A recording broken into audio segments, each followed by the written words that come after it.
Have you ever made a choice that seemed small at the time, but ended up changing the course of your entire life? Now, picture this. Two men standing on a ridge, looking out over a vast land. One will walk toward promise, the other toward destruction. Their names? Abram and Lot. Abram, later known as Abraham, was called by God to leave his homeland and travel to a land that the Lord would show him, a land of promise, blessing, and legacy. Lot was his nephew, a younger man who had journeyed alongside him ever since they left Haran back in Genesis 12. As time passed, both men became wealthy, not just in gold or silver, but in livestock, servants, tents. Their camps grew so large that the land between them couldn't support both. Soon, tension began to rise between their herdsmen. Genesis 13, 6 through 7. Abram, the elder, the peacemaker, steps in and says something wise, full of grace. "Let there be no quarrel between us. If you go to the left, I'll go to the right. If you go right, I'll go left." Genesis 13, 8 through 9. It's at this moment that Lot makes a decision that will echo through eternity. He lifts his eyes and sees the whole plain of the Jordan, lush and well-watered, like the garden of the Lord, like the land of Egypt. Genesis 13, 10. Beautiful to the eye, rich in the earth, tempting in every way. But there's a problem. The region he chooses lies near the cities of Sodom and Gomorrah, cities already known at the time for their wickedness and sin. Genesis 13, 13. Lot pitches his tents near Sodom, not in it at first, but close enough for its pull to begin. Now, here's something worth noticing. Abram looked for promise. Lot looked for prosperity. One sought God's direction, the other followed what pleased the eye. And so they part ways. Abram remains in the land of Canaan. He walks humbly, and God reaffirms his covenant with him, promising descendants as numerous as the dust of the earth. Genesis 13, 14 through 17. Lot? He moves toward the city gates of Sodom, unknowingly placing his family, his future, on the edge of judgment. It was a choice, just a simple choice, but sometimes those are the ones that matter most. Now tell me, what would you do if the Lord himself came to your doorstep? One quiet afternoon, in the heat of the day, as the sun burned over the plains of Mamre, something extraordinary happened. Abram, now known as Abraham, was sitting at the entrance of his tent, likely resting his eyes, when he looked up and saw three men standing nearby. Genesis 18, 1 through 2. But these were no ordinary travelers. Abraham ran to meet them, bowed low to the ground, and offered them water, bread, and shade, the kind of hospitality that only someone deeply rooted in reverence could give. He didn't yet fully realize that one of those men was the Lord himself. Yes, the Lord taking the form of a man, visiting his servant. They ate together under the trees, a sacred meal shared between God and man. After the meal, the Lord spoke of Sarah, that she would bear a son within the year. Sarah laughed in disbelief from within the tent, and the Lord heard her laugh. Genesis 18, 10 through 15. He gently reminded her, "Is anything too hard for the Lord?" But then the tone shifted. As the three visitors prepared to leave, The Lord paused. He turned toward Abraham and said, "Shall I hide from Abraham what I'm about to do?" Genesis 18:17. He revealed his plan.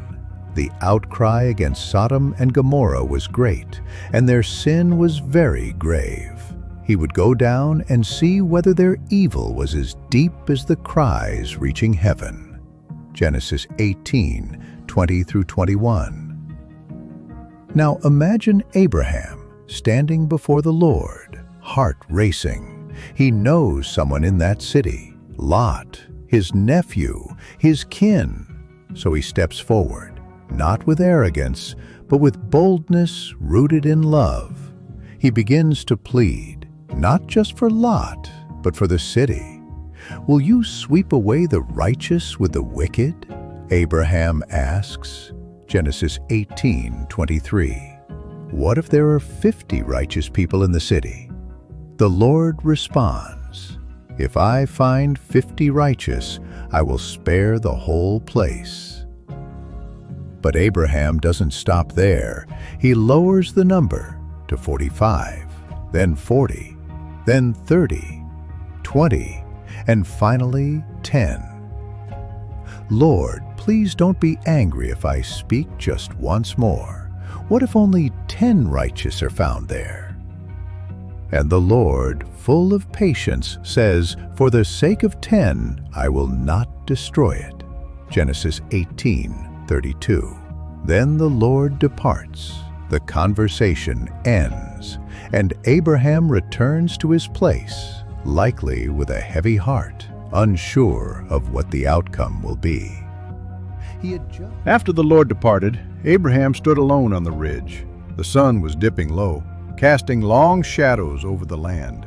He looked in the direction of the valley, where the cities of Sodom and Gomorrah lay. And one can only imagine what filled his mind. Did he wonder if he had said enough? Should he have begged for 5, for 1? Was Lot truly safe? He had bargained all the way down to 10 righteous souls. Surely there were 10 good people in that city. Lot was there, his wife, his daughters, perhaps even their husbands. Surely 10 was a safe number. But oh, the story was about to take a very different turn. You see, Sodom wasn't just sinful in passing. It was steeped, soaked in wickedness. And what unfolded in the streets that night would reveal just how far the heart of man can fall. Could it be that not even 10 could be found? If that thought stirs something in your heart, then stay close, my friend, because what comes next is one of the darkest and most powerful moments in all of Scripture. It's a story of angels, of threats in the night, of a family torn between obedience and hesitation, of fire and mercy and a single command: don't look back. So don't miss what happens next. And if you've enjoyed the story so far, go ahead and tap that like button, subscribe to the channel, and hit the bell so you don't miss what's coming. We've got new Bible stories every single day, told with care, heart, and reverence. Now, take a deep breath, because when we return, the angels will arrive in Sodom, and nothing will ever be the same again. Now, before we go further, you need to understand what kind of place Sodom really was. This wasn't just a city that forgot about God. It was a place where justice was silenced and evil ran free. People didn't stumble into sin now and then. No. They celebrated it. What was once called shame became the city's pride. What should have been hidden in the dark was shouted in the streets. There was no kindness in the marketplace, no compassion at the gates. Strangers weren't welcomed, they were exploited. The weak weren't protected, they were trampled. The prophet Ezekiel would later say that Sodom was full of arrogance, gluttony, and had no care for the poor or the needy. In a city so blessed with abundance, they forgot the one who gives. And the cries, oh, the cries. Somewhere, in some corner, someone was still crying out, for mercy, for help, for rescue, and the sound reached heaven. This was the place Lot had moved his family into. At first, he only lived near the city, but over time, he drifted in. He sat at the gates, a place of leadership. He built a home there, made a life there, raised his daughters there, and perhaps he tried to live righteously. But the flood of wickedness around him never ceased. Now imagine his wife. She had friends there, a home, comfort, familiar streets and familiar faces. Yes, the city was dark, but it was her life. So when the moment came to leave, when the warning would finally arrive, her heart wouldn't be ready to let go. But that is a story for another block. Like I said before, the wickedness in that city was so deep, so dark, that even this happened. 2 angels, yes, angels, entered the gates of Sodom as the sun began to set. Genesis 19, verse 1. They came not in blazing glory, but as men, quiet, purposeful. And at the gate, they found a familiar face, Lot. Lot saw them and immediately rose to greet them. He bowed low and insisted, "Come to my house, wash your feet, spend the night. Then you can go your way in the morning." At first, the angels refused. They said they'd spend the night in the square. But Lot insisted strongly, knowing the danger that nightfall would bring. So they agreed and followed him home. Lot prepared a meal, baked bread without yeast, and they ate together, a moment of peace before the storm. Because before they could lay down to rest, there came a knock at the door, and then more. Voices, loud ones. The men of the city, young and old alike, had surrounded the house, and what they demanded was unthinkable. They called out to Lot, "Where are the men who came to you tonight? Bring them out to us so we can harm them." Genesis 19, verse 5.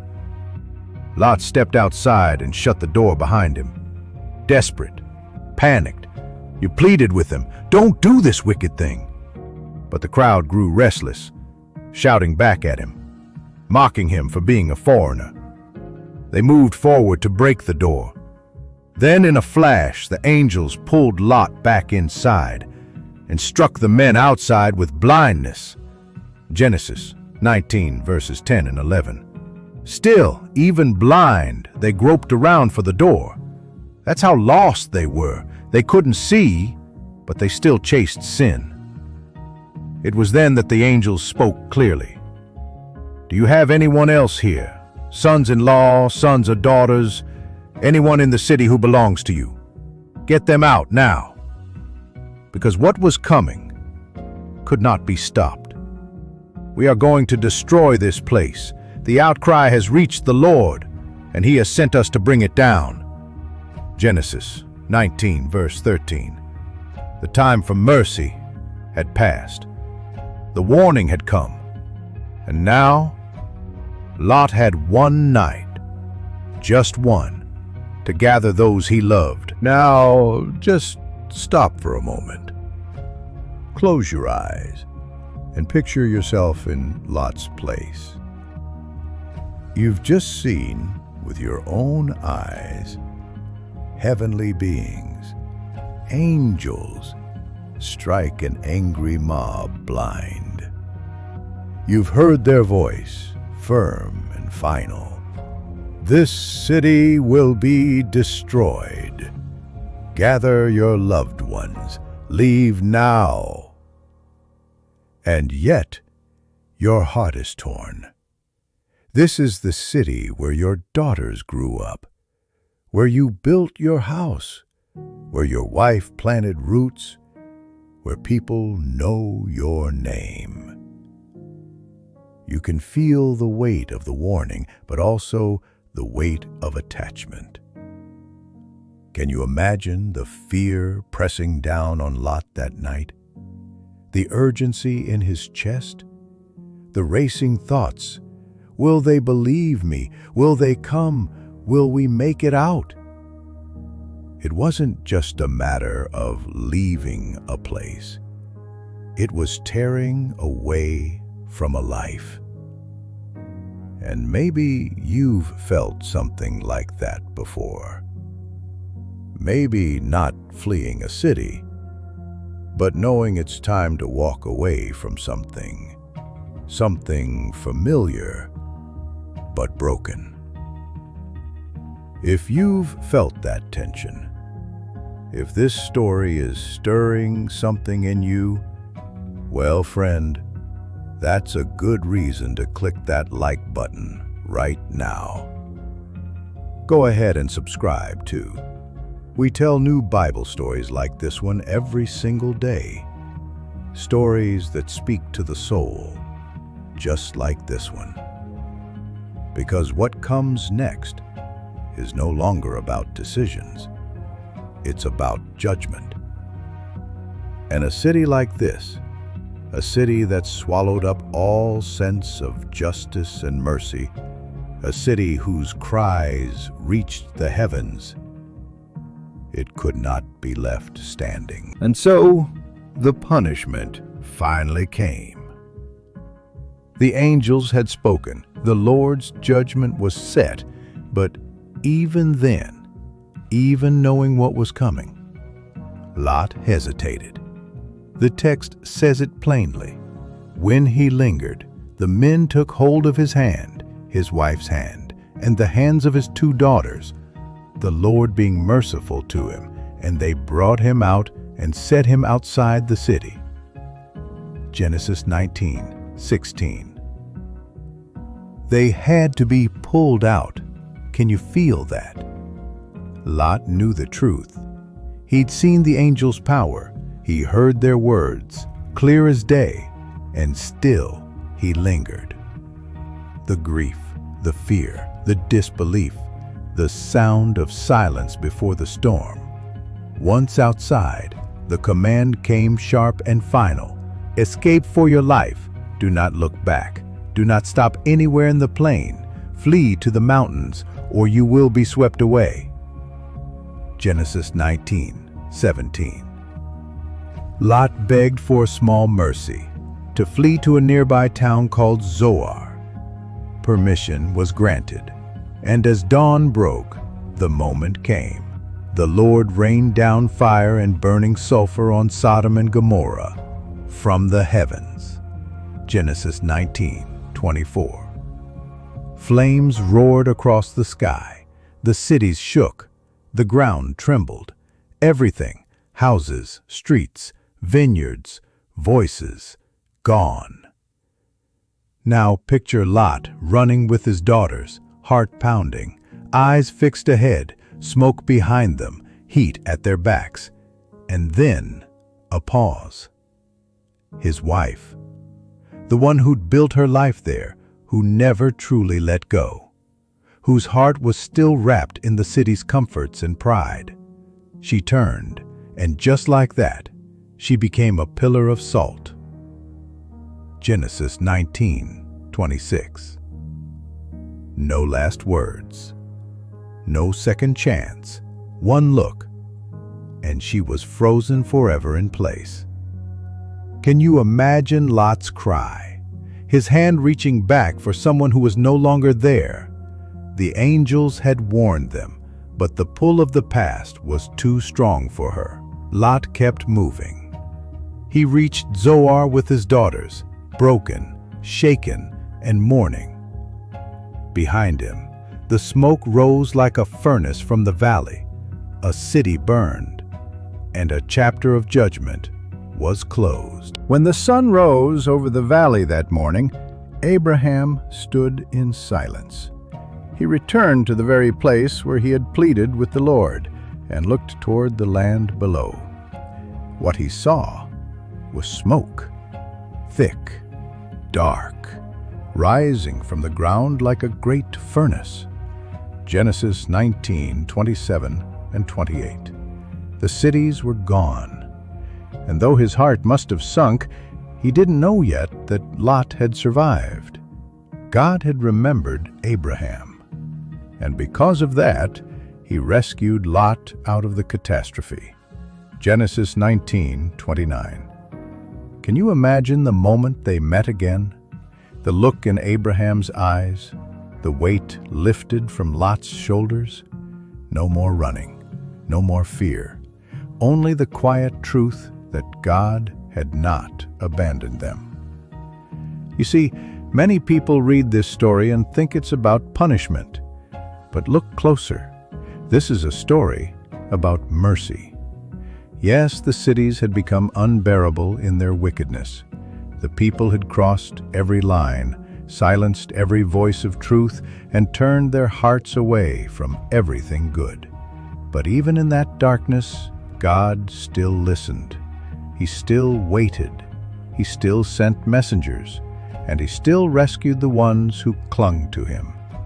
And today, the world might not look exactly like Sodom, but the choices we face aren't all that different.